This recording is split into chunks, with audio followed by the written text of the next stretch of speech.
Are we living in a simulation? Einstein talks of when he was, I think, 16 years old, he followed a beam of light. And in following that beam of light and being with the universe, he was able to understand the relativity of space and the relativity of time for our universe to exist and evolve as it does. What we're being shown now is what so many of the ancient traditions have said. We've literally closed our ears and closed our eyes, and to me, even more importantly, in a way, closed our hearts to this profound relationship with a much grander and greater reality. I really do feel this is the invitation of the evolutionary impulse of our entire universe that's inviting us to this next adventure, an amazing adventure, and not just our entire universe, but our planetary home, Gaia.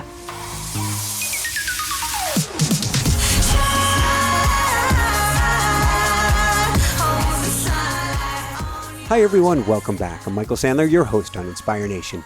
If you've ever wondered if we're living in a simulation or a holographic universe and what that really means for you, then do we have the Cosmic Hologram show for you. Today I'll be talking with world-renowned physicist and author Jude Currivan, author of numerous books on physics and the universe, including the Cosmic Hologram, and that's just what I want to talk with her about today. About the nature of the universe, if we're in a simulation, are we alone, and what in the world's going on with the world today. So welcome to the show, Jude. Are you ready to shine? I most certainly am, Michael, and thank you for inviting me. Well, thank you so much for being here and going through all these foibles and faux pas of the technology with me here today to help you, help us, to help everyone to shine. So, Jude, before we dive right into things, are we living in a simulation? I don't believe we are. And the simulation is an idea. You know, in science, we go from ideas and speculations. Hello!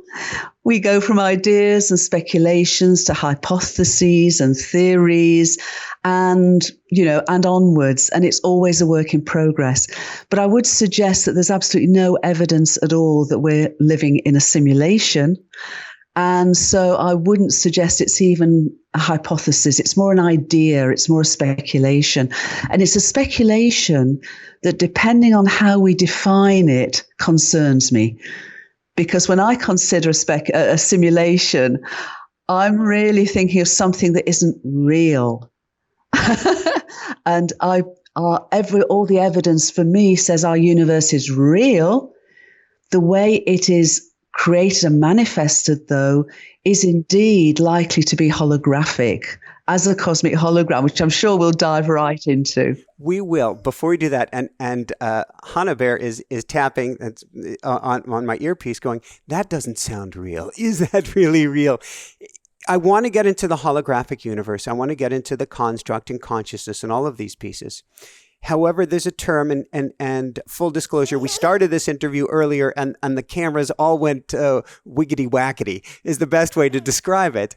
But there was a term that you used, and I think it's incredibly powerful, and that is disempowerment. I see the world right now today as a beautiful juxtaposition and light and dark, but I don't see it as a world going dark. I see it as an electron pump. It's all raising us upwards. It's all energy as we're spiraling upwards. That's the only way I can see it. However, as part of that pump, that dark side seems to be disempowerment. We can see it in the news. We can see it in language. We can see it even in technology. There seems to be this desire to take the power away from our internal true self to help us, I'm going to say, forget who we truly are. And so to me, I believe that this cosmic hologram, and we're going to talk about it, this is a construct of consciousness, a construct, a co-creation with our higher selves. We can call it Earth School. We can call it Kumbaya, whatever we want, for us to learn and grow and ascend. But when you throw that term simulation, the danger is that you think it's just this, teenager on a video game somewhere, and all we are is a little Pac-Man, and therefore we don't matter. Totally agree with you. And that's my concern with the whole concept of a simulation, because it is exactly that. It is incredibly disempowering in my perspective, whereas the cosmic hologram is following the evidence at all scales of existence and across many different fields of research.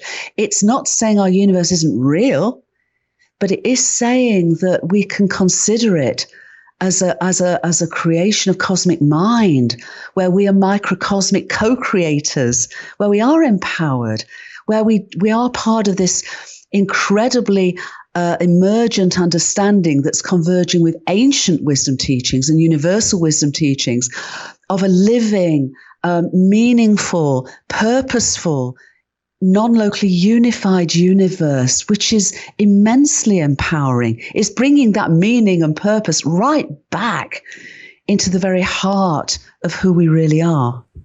Thank you. There's so many beautiful directions I can go with that one statement. Let's see if I got this right, because it fits right where I was wanting to go. Living, non-local, unified universe, which begets the question, is the universe alive? In that definition, I would say it is. I mean, it's basically what we're being shown now is what so many of the ancient traditions have said, is that mind and consciousness isn't something we have. They're literally what we and the whole world are. So in that regard, our entire universe is conscious, is sentient, and therefore is living. And when we go back to its first moment, 13.8 billion years ago, when it began, we've been taught it was a big bang. It wasn't big. And it was not a bang in the sense of chaos. It was incredibly fine-tuned, wonderfully ordered. And I describe it as the first moment of an ongoing big breath.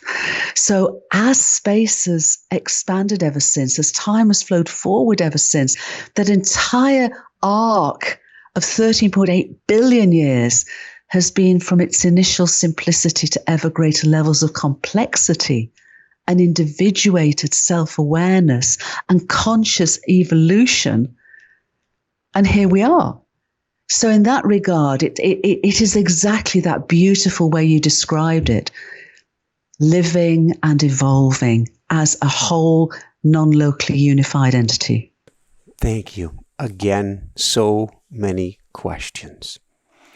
I see this world, I see this universe, maybe all of the multiverses, and that's good. That'd be a real interesting discussion for today, as a symphony.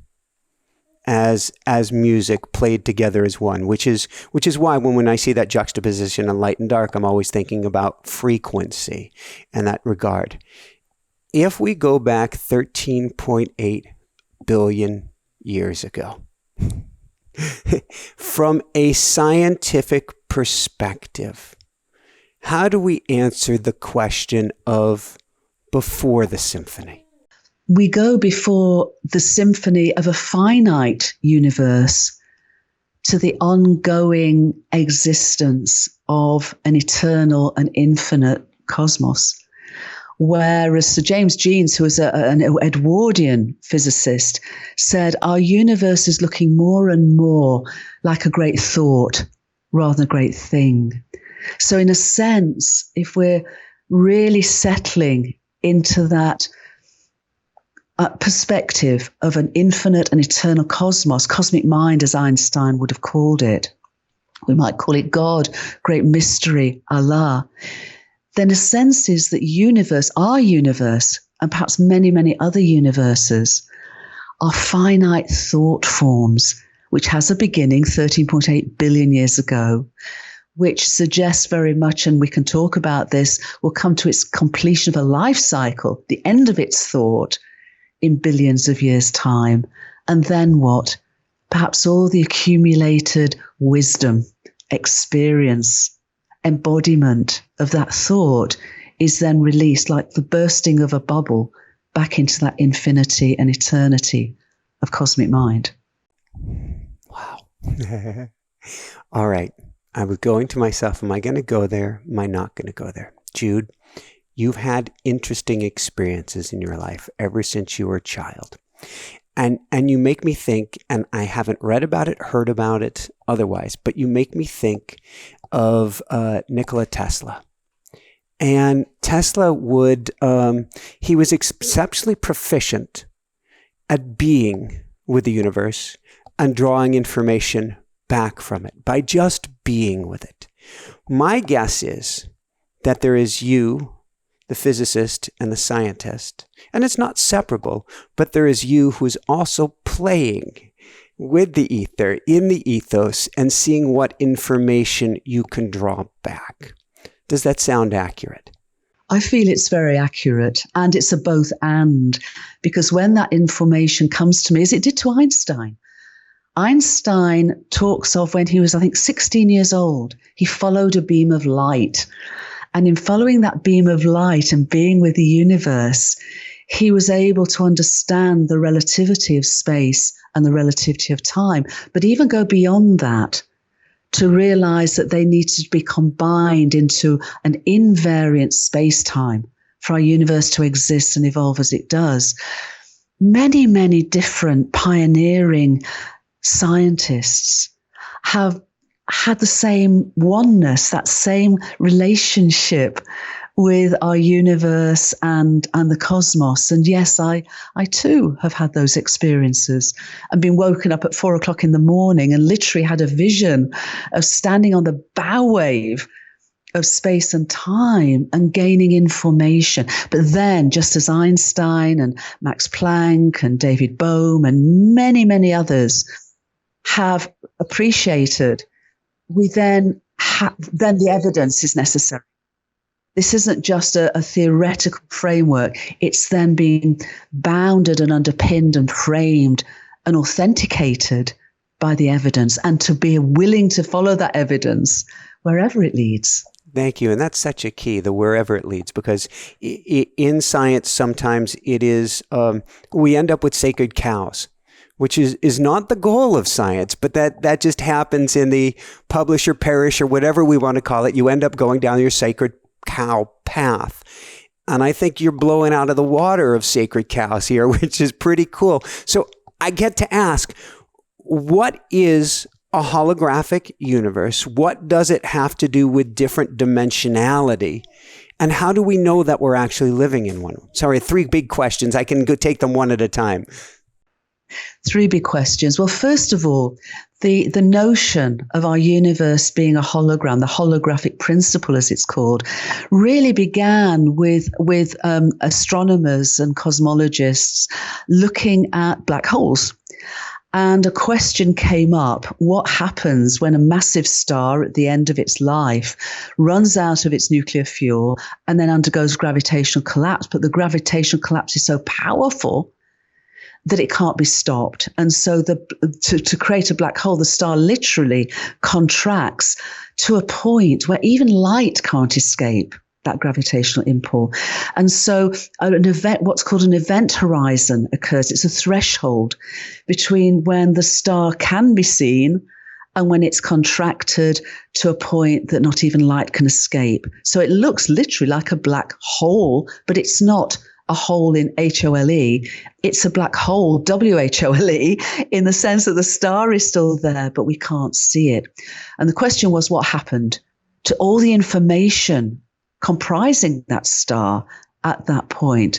And it's still very much a work in progress, but what was realized, and the evidence is pointing more and more and more at this, is that the information of that star is held on the event horizon, but it's not proportional to the 3-dimensional volume of that star, but to the 2-dimensional surface area of that event horizon. And then people started, when you see cartoons with the exclamation mark over the head and the question mark, started to realize that is, in a sense, the process of a hologram. Because when we throw a beam of light at an object, and pull back information from that object through that reflected light, and then it's combined with an originating beam of light, a 2-dimensional pattern of information comes up. So all that information of that 3D object is captured on a two-dimensional pattern. And when we beam another light through that, then a hologram is projected. So we get a 3D object to a two-dimensional pattern to a 3D hologram. And what was being realized that we could extend this understanding of black holes to the whole universe. So our whole universe could be considered as essentially a projection of cosmic mind on a two-dimensional boundary that we call space-time to create the three-dimensionality of space and the one dimension of time in the space-time of our manifested universe. And that's what we mean by a cosmic hologram. And all of the cosmological investigations over the last more than 10, 15, even 20 years are pointing to this from different directions. This is the direction of travel. What's fascinating, and I'm always asking, how do I empower people with this information? And I know I've got to get to Hermeticism, as above, so below in a minute, because basically that's what you were just describing. But what I hear is a cosmic floppy disk made out of a hologram. This sounds like the universe has just become, and you've mentioned it time after time after time, so people are going to be, yeah, this is an information storage device. Yes, but it's more than storage because it's an experiential, evolutionary, unfolding experience of this great thought that we call our universe. So it began all those billions of years ago in its simplest of forms. Ever since, it has been undertaking an evolutionary journey from simplicity to complexity. So yes, there is a storage.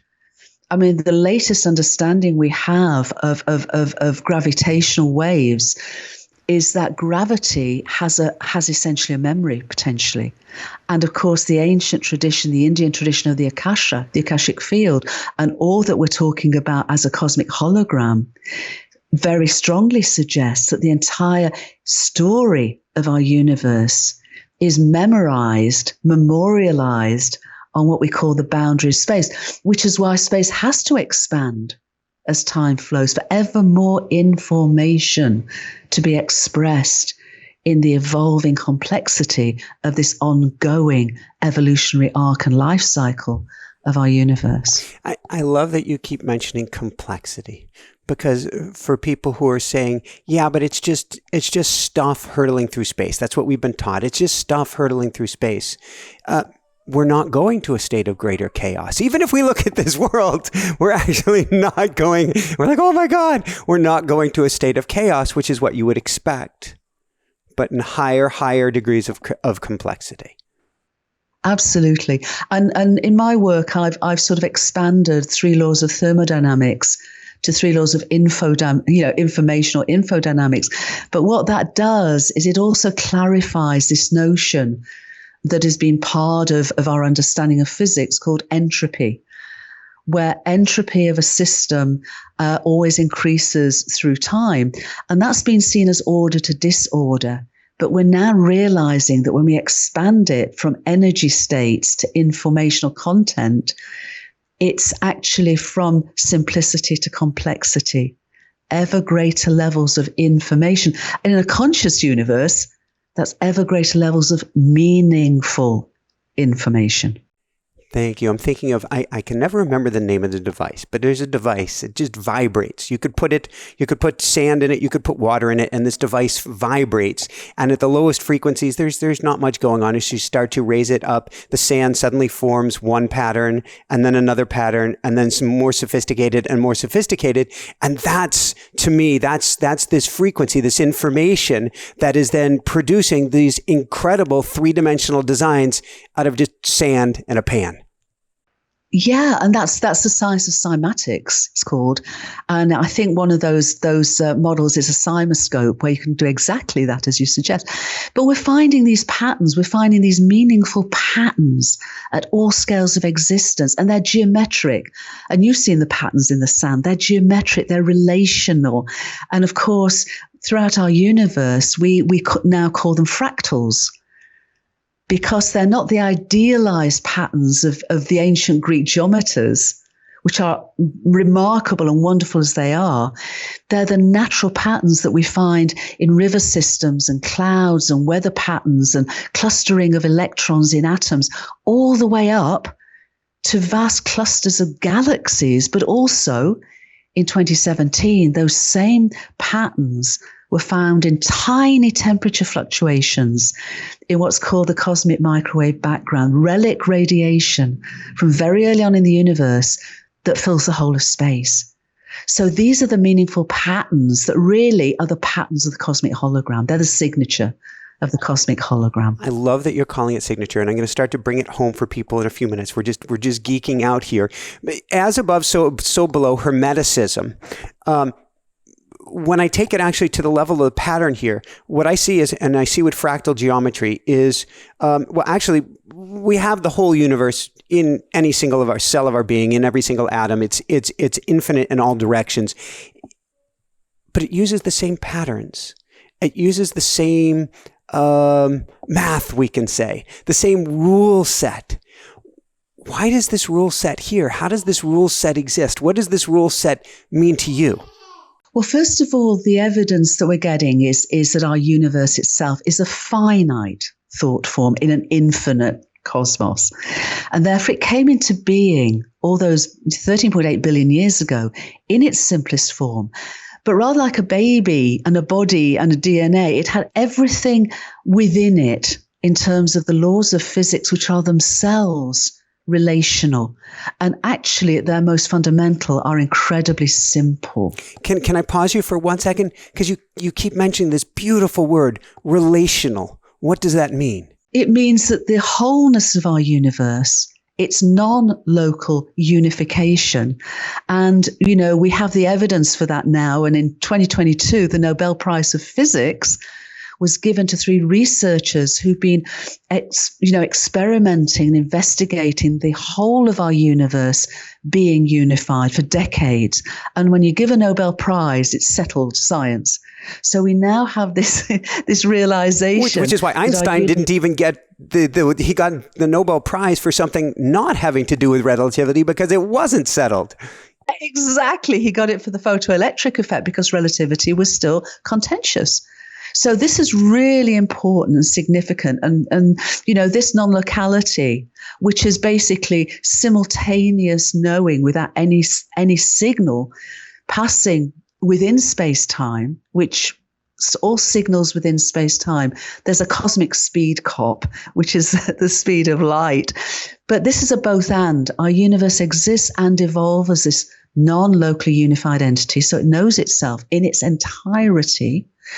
And yet within its experience, its evolutionary arc, the signals between its individuated differentiation from atoms on is literally limited by that speed of light. And that's really key, because without that, there would not be an arrow of time. There would not be this journey of causation within space-time.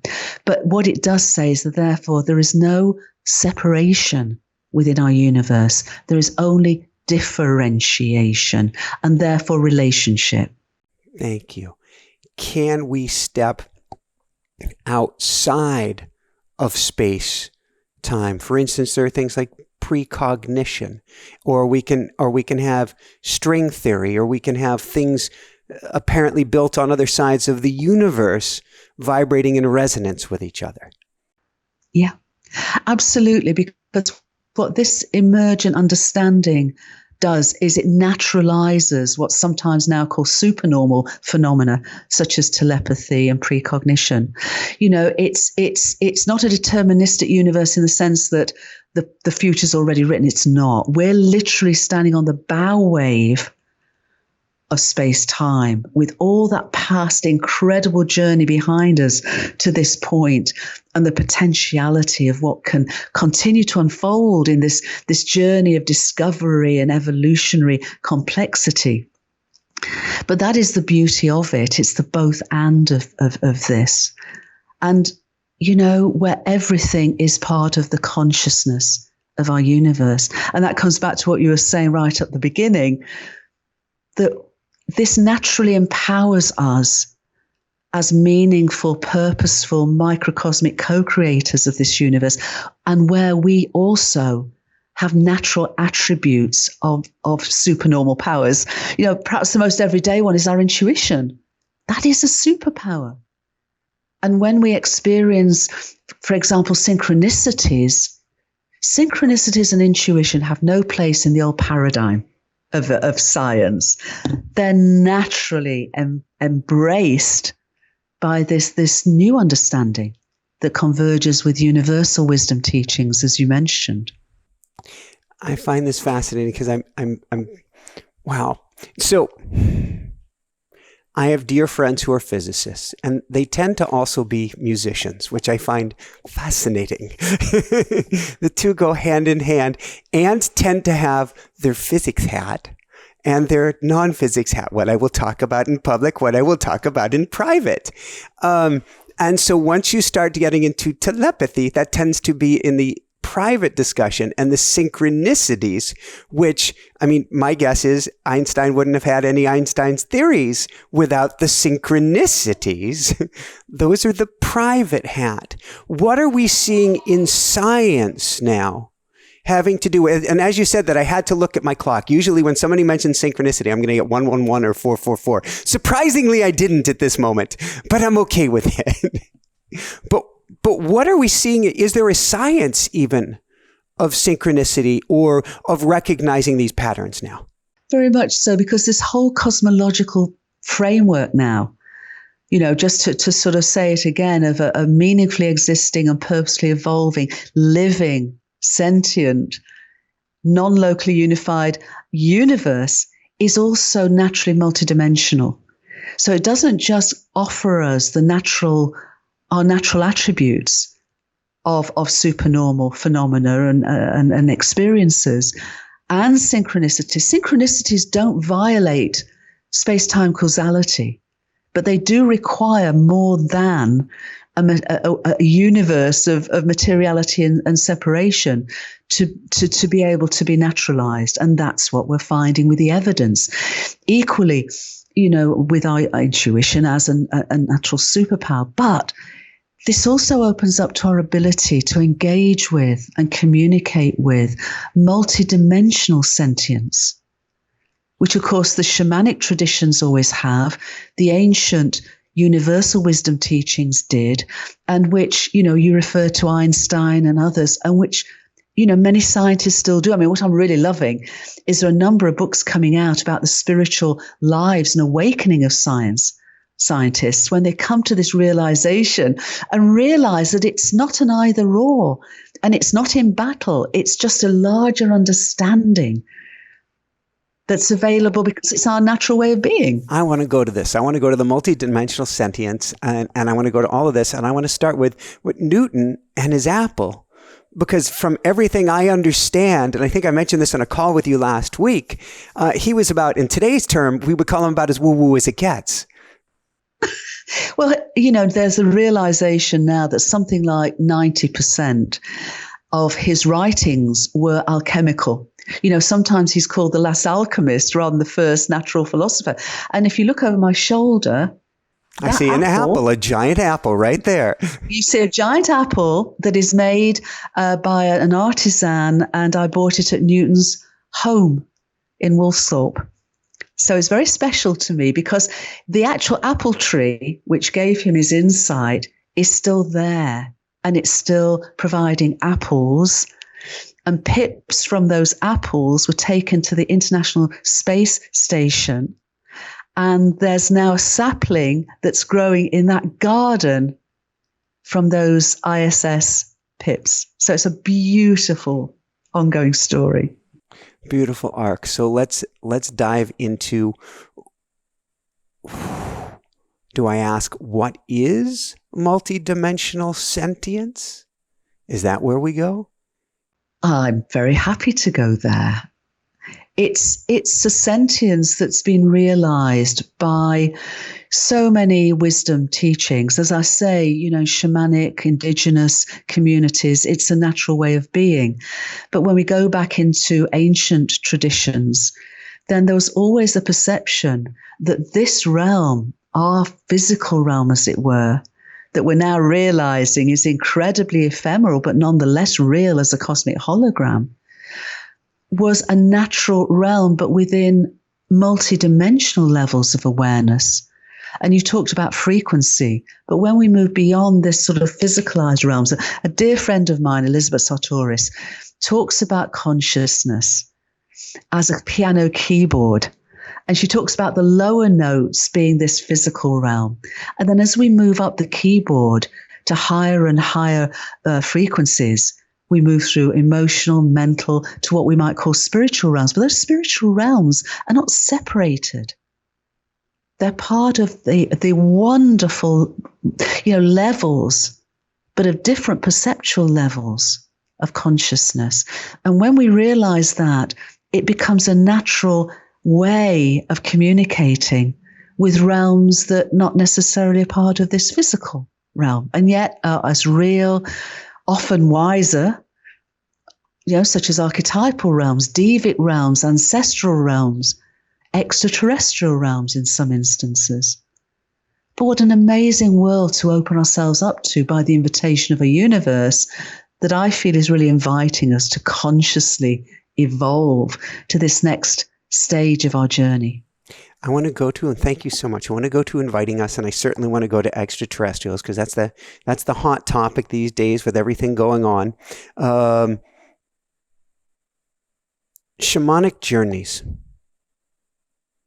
I've had many shamanic journeys, some with plant medicine, many more without. But to me, we'll take ayahuasca, for example. To me, all that is a change in tuning of frequency, maybe from those lower realms to higher realms that are still in existence. It is not that I suddenly hallucinated. It is that somebody changed the dial, isn't it? That's the way I would see it. It's that we are, in every aspect, we are moderators, modulators of consciousness. Yeah. We are microcosmic co-creators of consciousness. So we are in this deep relationship with the whole world. But the way that we experience that relationship can be expanded or it can be shut down. We can turn the dial down. We can change the frequency of the reception. And, in our paradigm that pervades our societies is not even 20th century science. It's 19th century mechanistic science of a paradigm of materialism and separation. We've literally closed our ears and closed our eyes, and to me, even more importantly, in a way, closed our hearts to this profound relationship with a much grander and greater reality. And now, first of all, indigenous communities never closed that down. And they are, thank goodness, our continuing wisdom keepers. But we're now, I think, naturally awakening to a species-wide remembering of who we really are. So plant medicine for sure, but as you say, and I've never taken ayahuasca, I honor it, but I've walked between worlds since I was 4 years old without the need to take plant medicine. And I think more and more, if we're willing to open ourselves up to this adventure, it offers us such incredible, profound, direct, and real experiences of a whole world that is so much more wonderful than even our world with all its wonders is just a part of. Thank you. How do we begin? So I would agree completely. We're living back in 19th century. We're living in the Stone Age, if there really was a Stone Age. We're taught, here's what you're allowed to think. Here's what you're not allowed to think. We're taught what it means to be a skeptic. And we live this tiny little tightrope of a bandwidth when the feeling inside of us is pulling us. It's why there's this inner angst, is because we know there's something more. How do we begin really tapping into that, cranking up the dial? And it sounds like, well, correct me if I'm wrong. Right now, the universe is knocking on the door louder than ever, saying, humanity, time to wake up to a higher level. I wholeheartedly agree. I really do feel this is the invitation of the evolutionary impulse of our entire universe that's inviting us to this next adventure, an amazing adventure, and not just our entire universe, but our planetary home, Gaia. And, that old paradigm of separation materialism, we've behaved so badly in our relationship with our primary mother. And she has been so incredibly gracious and loving towards us. But I do feel that you're right. The universe and Gaia are saying, this is the time. This is a collective moment of choice. Are you going to remain in the illusion of separation and the traumas that brings? And I'm not judging the journey, because it's been a journey of individuated awareness, but it cannot sustain us any longer, and it cannot support and sustain us, on this beloved planetary home. So that, I agree, is the opportunity, it's the choice, it's the invitation, it's the adventure. And I do feel that, in a way, because this is the way the universe has moved onward through 13.8 billion years, the universe will move on. Gaia will move on, with or without us. But I'd hate to miss this adventure. But Jude, we came here for this adventure. I don't believe. I'm sure you know Dr. Irvin Laszlo, and he's dear friend, and he's often talking about the bifurcation of humanity. And I believe we've already made the right choice. It doesn't appear that way, but I do believe we've made the right choice. In fact, I think he's at the beginning of one of your books. He writes an intro to the beginning of one of your books. It is, as did he for us as well. He's such a brilliant, beautiful soul. How do we came here for this party. We got choices to make in this party. How do we step back into our power in this party? Because the universe, you can take it from a Gaia, from a climate change. In fact, somehow that became politicized. I don't even get it. You step outside, hello. But it's coming from all these directions. How do we then step forward into our true self or higher self, or into this power, rather than to the disempowered, bringing it full circle to the term simulation, back to this disempowered fear state that's being gifted to us if we choose to take it? Sure. There's some wonderful wisdom teacher says there are many paths up the same mountain. This is, I think, a path that's unique to each and every one of us, and yet it's a common journey. It's a common path, as Irvin would say as well. And, he wrote a beautiful endorsement for my most recent book called The Story of Gaia, which is the subtitle, The Big Breath and the Evolutionary Journey of Our Conscious Planet. And he said, this is the greatest story perhaps ever told, and now with the evidence of science. So for me, what I would say is understanding, experiencing, and embodying this unitive perspective is key. And how we come to that, is a dance for many of us, for all of us, I think. You might understand it through what we've been sharing today in terms of this emergent perspective that's evidence-based at all scales. You may begin to experience it by that inner experience, as you say, of knowing that what we've been told is not the reality of who we are and what our universe is. But we may not be bothered about the science. We may not want to have the detail. We may not nerd out on any of it. But just experiencing a sunrise, experiencing being out in nature, experience that beautiful little one that you're privileged to be the father of. And she's the elder, just for the record. She is the elder's elder. She has got it. So learning from our children is also part of this remembering their wonder, their playfulness, their joy. Yeah. Is a reminder and a rehearter to all of us of this deep, deep relationship with the whole world, and then embodying that in our lives. So back in 2017, when the Cosmic Hologram came out, I co-founded something called Whole World View. So we have loads of resources on it, and it's an invitation to everybody to say yes to the invitation of the universe in whatever way works for them. It may be meditation, it may be yoga, it may be dancing to ABBA around the kitchen table, which is my preferred route. It's all of the, whatever it is that makes our hearts sing, that offers us the playfulness, the joyfulness that is our innate nature. And then we also say at Whole World View, act local, feel global, think cosmic, because the cosmos isn't out there. Yes, it is, but it breathes through us in every moment. So regaining that intimate relationship with a universe that's inviting us to be co-evolutionary partners, to invite ourselves into a loving relationship with Gaia and all her children, to be her co-evolutionary partner, to heal our relationship with her, and to act local, whatever that means, because we are a social species. We are a storytelling species. So share stories, be friends, love each other, care for each other, continue to expand that circle, that spiral of compassion, as Einstein called it, every day. Every day. Thank you.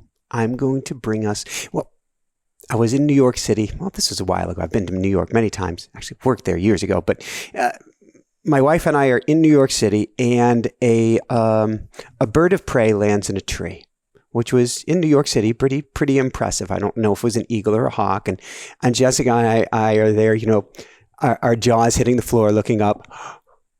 And a gentleman in a very tight suit with a tight briefcase and a tight tie comes walking by, and he looks at us and he looks up at the tree, wondering what we're staring at, jaws dropped.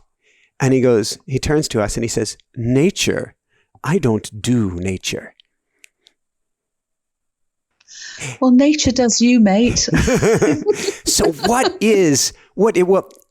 to me, perhaps the most important thing we can do as part of this journey through this holographic universe, this holographic Earth experience, is to connect to Gaia, connect to this conscious planet. Would you mind sharing this arc with us that you wrote about, this beautiful story of Gaia, of which we are the most amazing children and participants of this journey? Absolutely. Well, first of all, the story of Gaia, like any story, goes back as far as our memories allow. So the story of Gaia as a planetary mother, a planetary being, actually goes back to the very beginning of our entire universe, because it was then in those very first moments that the seeds of potential that eventually became our planetary home, that became a planet, and plants and people began to unfold from that innate simplicity to ever greater levels of complexity. So we find that a couple of 100 million years into that story, stars begin to form.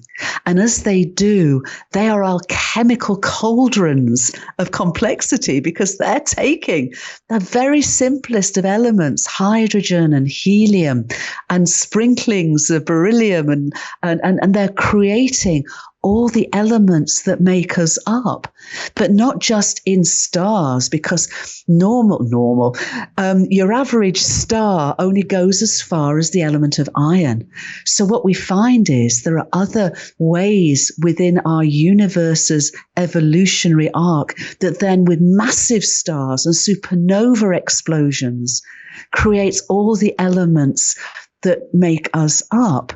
And eventually it takes neutron stars merging together to create the very heaviest elements. The gold in my wedding band was created in a merger of two neutron stars before our solar system came into being. So every time you look at a wedding band or gold in any way, and it's wonderful. Anyway, before our planetary system came into being, all the nutrients of it, all the elements and all the ice crystal, all the ice, the water, were there in interstellar clouds of dust and gas, to the extent that they were able to, again, alchemize prebiotic molecules, organic molecules we found now. The building blocks of our bodies were created in those pre-planetary clouds of gas and dust more than 5.5 billion years ago. So when our solar system came into being, it was like it had all these gifts that were able then, when planets such as Gaia, water planets, at the Goldilocks distance from the sun, not too hot, not too cold, were able then to actually nurture ongoing complexity from the first cells to each of us with our 37 trillion cells in each of us. I mean, the story is just unbelievably wonderful. And every step of the way, it's like, oh my goodness, oh my God, oh wow, wow, wow, wow. And it is just an incredible story that when I think people, I hope, read the story of Gaia as a book, they are invited and welcomed into this story, not just to read it and understand it, but literally experience and embody it in their very being.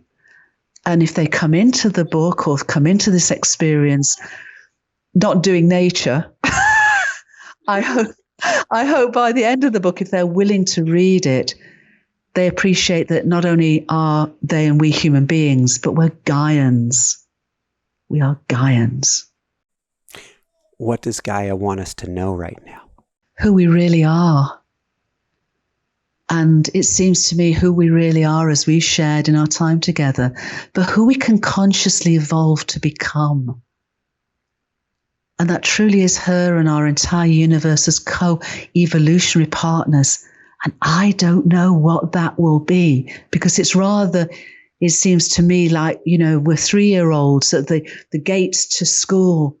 We don't know our alphabet yet. We can't even do joined up writing. We're just at the very beginning, in a sense, of this whole new extraordinary adventure that's ours to say yes to. Thank you. 3.5-year-olds, but we're 3.5-year-olds who haven't had the knives kept from them. Oh boy. Yes, absolutely. We've got Disclosure Project. We've got some very interesting things going on right now in Congress in the Hill, and the likes of Dr. Stephen Greer and David Grush and so many amazing souls. What do extraterrestrials have to do in your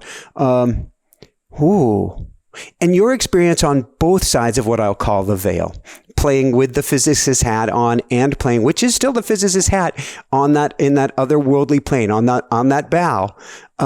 What do extraterrestrials have to do with everything going on with us right now? Well, many years ago, I was given some words, some insight that said we would come to a time when we would remember who we really are, and that we would remember our extraterrestrial heritage, our intraterrestrial heritage, as well as our human heritage. And I think this is that time of convergence where we literally are waking up to remember we're inseparable, but also waking up to appreciate that with such an extraordinary, abundant universe of its entire evolutionary impulse. You know, we've found thousands now of exoplanets. We're finding every day more and more evidence that the universe has nurtured the evolution of complex life, and by complex life, ultimately to be biological life throughout the universe. And we're also remembering the multidimensionality. So extraterrestrials can be a wide spectrum of sentience. But let's open our eyes and our ears and our hearts to those possibilities that are coming more and more now into this process of disclosure. Do you think it's happening because our cosmic friends, and I'm going to say, use the word friends, but that's my belief, are trying to help nurture us through this time. Maybe take the knives away from the 3.5-year-old, but to help. Yes, they are. Yeah. A number of years ago, I was in a group, a circle of meditators. And the question we wanted to ask in meditation is to ask whether any extraterrestrial beings had come to this point, a breakdown or breakthrough, or the ability, as Irvin has said, the first generation in a sense to potentially destroy ourselves and to consciously evolve, how they got through this pinch point, how they survived and got through this pinch point. And when I asked that question in my inner querying, immediately what came back was we came to understand, experience, and embody unitive consciousness. In other words, they remembered in time who they really were. Thank you. A few last questions. I know we've got a hard stop coming up here shortly. I don't know why I'm going to ask this, but I go into my intuition. I'm told I have to ask this. Francis Bacon's 400-year anniversary. Yes. Indeed, it is. In 1623 was published, first of all, his De Augmentum Scientiarum, which was his treatise on experimentation, empirical scientific exploration. And also in the same year, the first folio of Shakespeare. And there are many scholars who also perceive that he was, if not the whole of Shakespeare, one of the main authors of what we call the Shakespearean literature.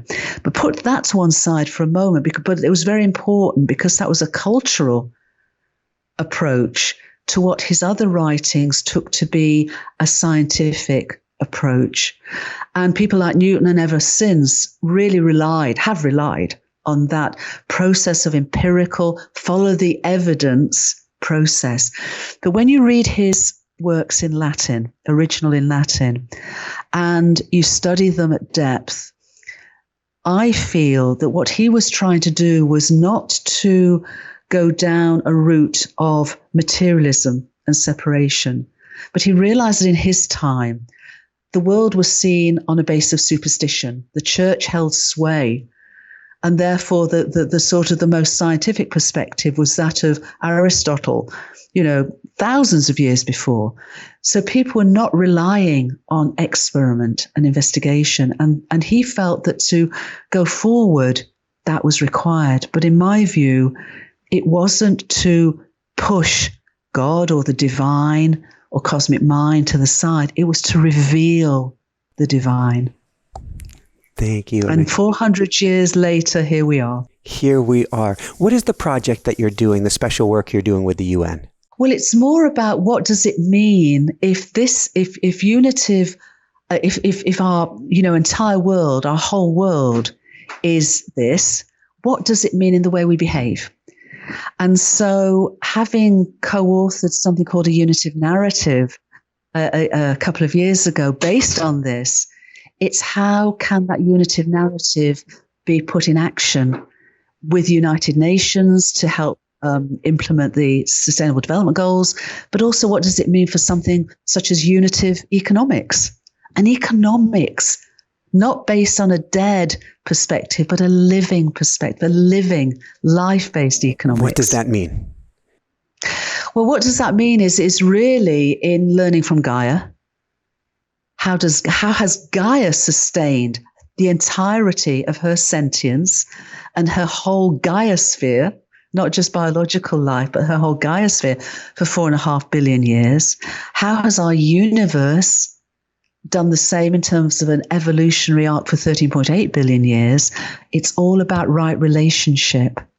It's all about reciprocity. It's all about flows and healthy flows of energy and information. And there's a lot now that people are writing about and I'm writing about. And it's a process because we've got to move from where we've been to reset, reform, regenerate, and transform. And that goes alongside us waking up to this unitive perspective and bring it into our everyday lives, because then we behave in that natural way. So unitive economics, how do we educate our children and ourselves from this unitive perspective? So those are the things that I'm involved with along a very broad base, but it's for everybody. This is an invitation to everyone to join in. Woohoo! Jude, where can people go to find out more, to find your beautiful work, to find even a fraction of, I'm guessing, I don't even remember the term for it. We use the term Renaissance, but there's even polymath. You have a paintbrush in so many different things at such a beautiful level. Where do we go to scratch the surface of this, Jude? Oh, bless you, Michael. Well, our website, www.world-view-org has a lot of resources, lots of the science of this, but also what does it mean in practice, unitive narrative, podcasts, invitation to sign up for our regular newsletter. But also we have many partners. So each of those partners is a wonderful entry point for their own amazing work. And every one of those is coming from this unitive perspective and unitive action. This is the key. It's not just understanding. Oh, two last questions then, because I keep getting the number and I teach people a little bit about numbers, but 222 keeps coming to me, 222 and 2222, which means first off, discernment. Secondly, step forward. You get to discern and step forward. And to me, this time of humanity is not the time to be off in the cave meditating, but to take that intuitive hit, to take that connection with others. And we have to step forward.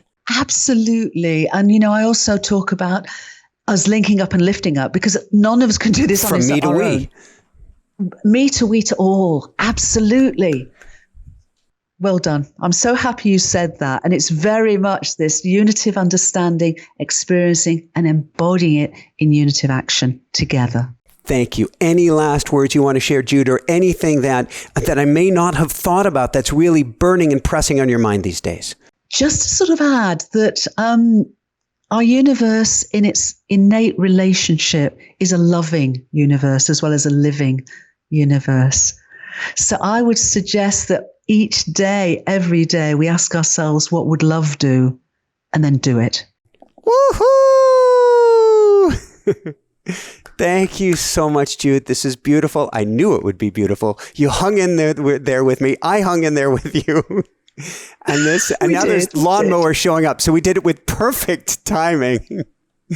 So for everyone out there, this is Michael Sandler saying, be well, have fun, above and beyond all else. Ask what would love do, and then do it today. And above and beyond all else, shine bright. Woohoo! What a special, beautiful interview. Simulations, holographic universe, unified consciousness, us all being one. This is what it's all about. Us all coming together, us all stepping forward, us all discovering who and what we are, taking back our power and living at an even higher level from the me to the we to the all. With that said, here's the link below to join the School of Mystics where you can do that. You can go from the me to the we to the all, playing at the highest level. If you simply want a daily attunement, a vibrational dose of goodness to help shift your energy and your frequency on a daily basis, go to dailywoohoo.com. That's dailywoohoo.com. We've got that link down below as well. Here's the link to the next amazing video. Love you guys so, so much. Keep on shining bright. And how does it get any better than this? Woohoo! Lots of love. There's a link.